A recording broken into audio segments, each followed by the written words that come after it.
दोस्तों, क्या आपने कभी इस बात पर गौर की है कि हम अपने जीवन काल का लगभग एक तिहाई हिस्सा नींद में गुजार देते हैं। ये जीवन का अटल नियम है और यही बात पशु पक्षियों और वनस्पति जगत पर भी लागू होती है।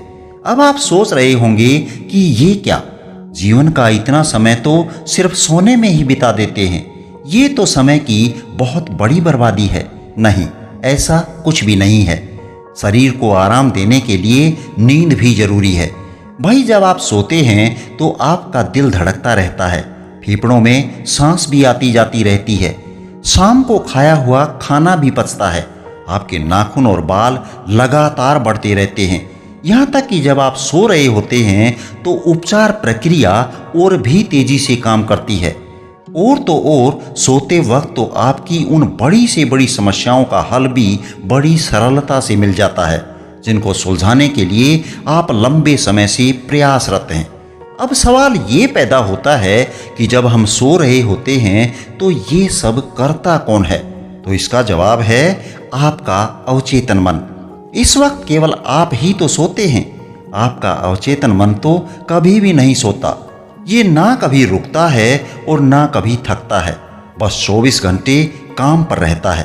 बल्कि रात में तो ये और भी ज़्यादा एक्टिव हो जाता है और पूरी जिम्मेदारी के साथ काम करता है, क्योंकि इस वक्त आपके चेतन मन का कोई हस्तक्षेप नहीं है। वैसे देखा जाए तो आपके पूरे दिमाग का केवल 10% ही चेतन मन यानी कि कॉन्शियस माइंड होता है और बाकी का 90% हिस्सा सबकॉन्शियस माइंड ही है। इसलिए इसके पास जिम्मेदारियां भी ज़्यादा हैं।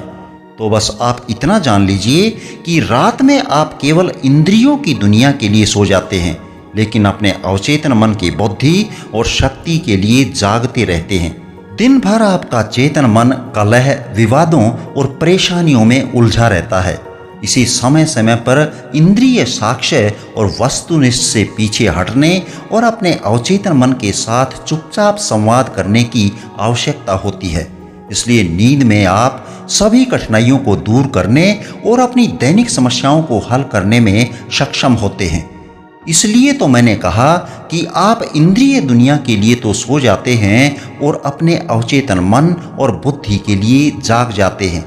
इसका सीधा सा मतलब है कि नींद के दौरान हम अवचेतन मन की मदद से उन जटिल समस्याओं का भी समाधान कर सकते हैं जो जागते हुए नहीं कर पाते हैं। लॉस एंजलिस की एक महिला सांड्रा ने बताया कि उसे न्यूयॉर्क शहर में उसके वर्तमान वेतन से दुगने वेतन पर एक आकर्षक पद की पेशकश की गई थी। वो औरत असमंजस में थी कि इसे स्वीकार किया जाए या फिर नहीं। तो उसने सोने से पहले ये समस्या एक प्रार्थना के रूप में अपने अवचेतन मन को सौंप दी। उसने प्रार्थना की कि मेरे अवचेतन मन की रचनात्मक बुद्धि यानी कि क्रिएटिव इंटेलिजेंस जानती है कि मेरे लिए सबसे अच्छा क्या है। इसकी टेंडेंसी हमेशा जीवन रक्षक होती है और ये मुझे सही निर्णय बताता है जिससे मुझे आशीर्वाद मिलता है। मैं उस जवाब के लिए इसको धन्यवाद देती हूँ जो मुझे पता है कि मुझे मिलने वाला है। उस औरत ने सोने से पहले इस सिंपल प्रार्थना को बच्चे को दी जाने वाली लोरी की तरह बार बार दोहराया और सुबह उसे लगातार एहसास हुआ कि उसे इस ऑफर को अस्वीकार कर देना चाहिए, ठुकरा देना चाहिए, और उसने बिल्कुल ऐसा ही किया।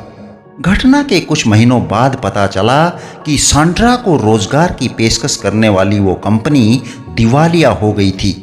इस सच्ची घटना को जानने के बाद हम ये कह सकते हैं कि वस्तुनिष्ठ रूप से ज्ञात तथ्यों के आधार पर कॉन्शियस माइंड सही हो सकता है, लेकिन उसके सबकॉन्शियस माइंड की सहज क्षमता ने प्रश्न में चिंता की विफलता को देखा और उसी के अनुसार डिसीजन लेने के लिए प्रेरित किया।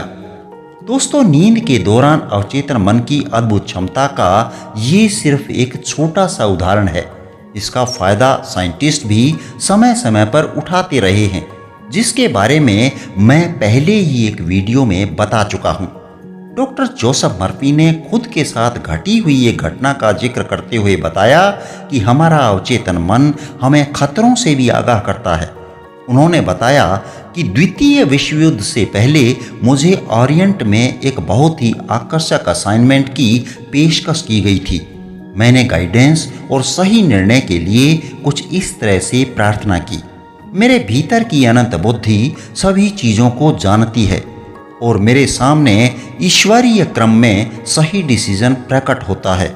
जब मेरा अवचेतन इसका उत्तर देगा तो मैं इसे पहचान लूँगा।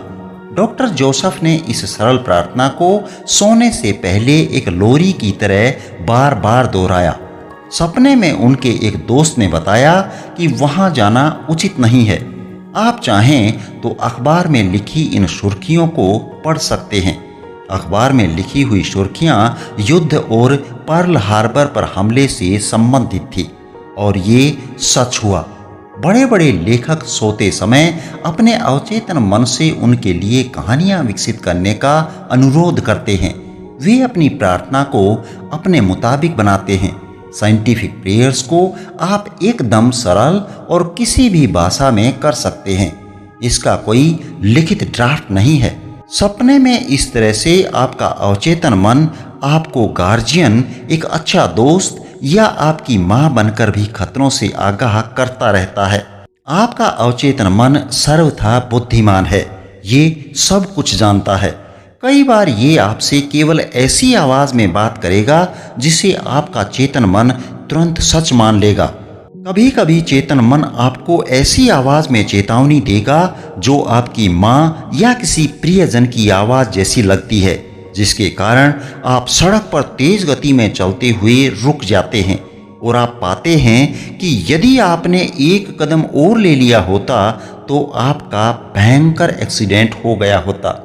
दोस्तों, यदि आप पूरे विश्वास के साथ प्रार्थना करते हैं और इसे बार बार दोहराते हैं तो आपके साथ घटने वाली किसी भी अप्रिय घटना या त्रासदी को टाल सकते हैं। याद रखें कि आपका भविष्य आपकी आदतन सोच का ही एक परिणाम होता है जो पहले से ही आपके दिमाग के भीतर पड़ा हुआ है।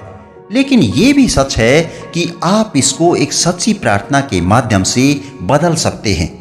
आपको ये जानकर हैरानी होगी कि किसी देश का भविष्य भी उस देश के लोगों के सामूहिक अवचेतन में होता है। इसका सीधा सा मतलब ये है कि कुछ भी पूर्व निर्धारित नहीं है। आपका मानसिक दृष्टिकोण यानी कि सोचने, महसूस करने और विश्वास करने का तरीका ही आपका भाग्य निर्धारित करता है। इसलिए कहते हैं कि लाइफ केवल 20% वो है जो तुम्हें मिला है और 80% आपने इसे अपने नज़रिए से यानी कि विचारों से विकसित किया है। आप साइंटिफिक प्रेयर्स के जरिए अपना भाग्य मन मुताबिक बना सकते हैं, लेकिन ध्यान रहे कि इसमें फेथ का बहुत बड़ा रोल है। कहते हैं ना कि फेथ माउंटेन को भी मूव कर सकता है। फेथ के कारण बड़ी से बड़ी बीमारियां ठीक हो सकती हैं। यहाँ पर दवाई इतनी इम्पोर्टेंट नहीं है, लेकिन विश्वास बहुत इम्पोर्टेंट है। बस अंत में मैं यही कहूँगा कि as you sow shall you reap. जैसा बोओगे वैसा काटोगे। मुझे पूरी उम्मीद है कि ये वीडियो आपको ज़रूर पसंद आई होगी। यदि चैनल पर नए हैं तो सब्सक्राइब ज़रूर कीजिएगा और लाइक का बटन दबाकर अपना प्यार हम तक भी पहुँचाइएगा। धन्यवाद। जय हिंद, जय भारत।